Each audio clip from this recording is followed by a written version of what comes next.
இப்போ நான் நிற்கிற இடம் பார்த்தீங்கன்னா, இந்த வயல் பார்த்தீங்கன்னா சக்கந்தி. இந்த வருஷம் வந்து மழை இல்லாதனால யாருமே விவசாயம் பண்ணல. இங்கே வந்து வானம் பார்த்த பூமி, மழையை நம்பி தான் இங்கே இருக்க மக்கள்லாம் விவசாயம் பண்ணிக்கிட்டு இருக்காங்க. இந்த சைடு பார்த்தீங்கன்னா யாருமே விவசாயம் பண்ணல. இங்கே வந்து ஆற்று பாசனம் இருக்குது. ஆனால் இங்கே தண்ணி வந்து கிட்டத்தட்ட 25 வருஷம் 30 வருஷம் ஆச்சுன்னு சொல்கிறாங்க.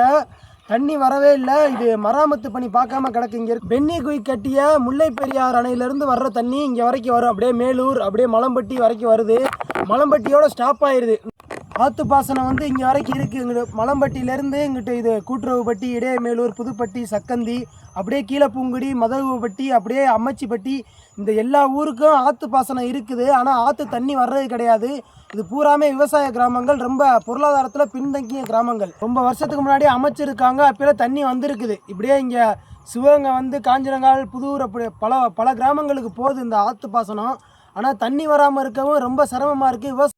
இந்த ஆற்று தண்ணி வந்துச்சுன்னா இங்கே இருக்க விவசாய கிராமங்களுக்கு ரொம்ப உதவியாக இருக்கும்.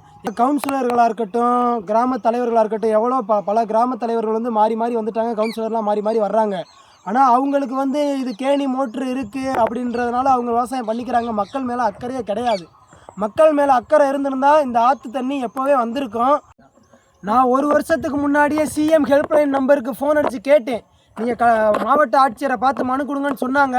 நான் இன்னும் கொடுக்கல. இனிமேல் இந்த கிராம மக்களோட கையெழுத்துக்களை வாங்கி கொண்டு போய் மனு கொடுக்கலாம்னு இருக்கேன். தமிழ்நாடு அரசு வந்து எவ்வளவோ நிதி ஒதுக்குறீங்க. கண்டிப்பாக இந்த விவசாய கிராமங்களுக்காக, இந்த விவசாய மக்கள் வாழ்க்கையில் மேம்படுறதுக்காண்டி நிதி ஒதுக்கி இந்த ஆற்று பாசனங்களை தூர்வாரி இங்கே தண்ணி வர்ற மாதிரி கண்டிப்பாக பண்ணி கொடுக்கணும்.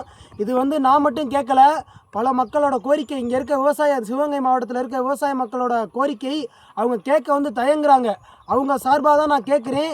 இந்த ஆற்று பாசன தண்ணி வந்து வந்தால் எங்களுக்கு ரொம்ப உதவியாக இருக்கும்.